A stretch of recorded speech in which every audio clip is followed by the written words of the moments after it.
So, hello?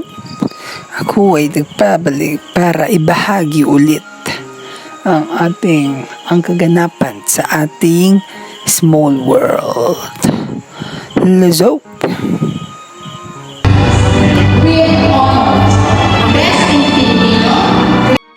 So, May 29, Wednesday, recognition ng mga pinsan kong maliliit.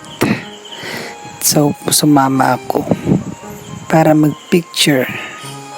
And then, while naghihintay, naghanap ako ng mga makakalaro.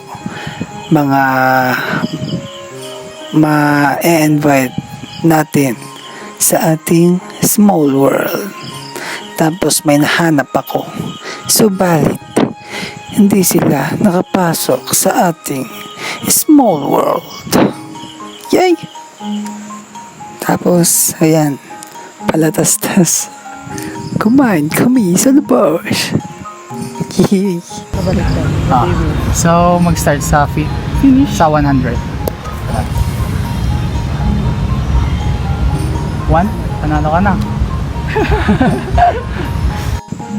And then, pagkatapos namin kumain is nagpaiwan pa ako sa Ago para maghanap ng magiging part sa ating small world.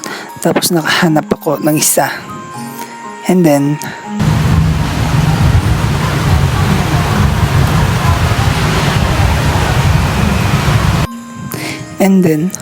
umulan naman na. So, sumilong kami. Tapos, nanalo pala si Akairo. And then, sinabi ko kay Kat, i-add niya na lang ako sa FB kung interested siyang pumasok sa ating small world. Yan. So, hinintay ko siya until tomorrow. And then,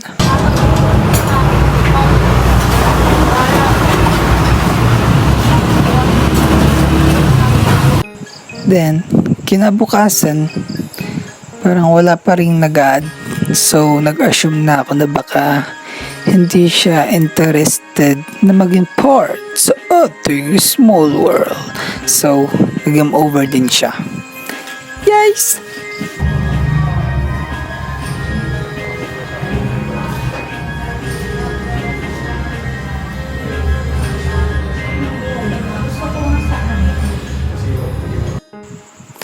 And dito naman, yung nakalaro ko is yung inalok ko dati. Kaso, busy pa siya. And ngayon lang siya parang naging available. So, naging intense ang aming labanan nang umabot ng 5 oras. Tapos, naka 10 win siya. 10 winnie. Pero at the end, parang ayaw niya daw din maging part sa ating small world. So, nag-game over din siya. Science!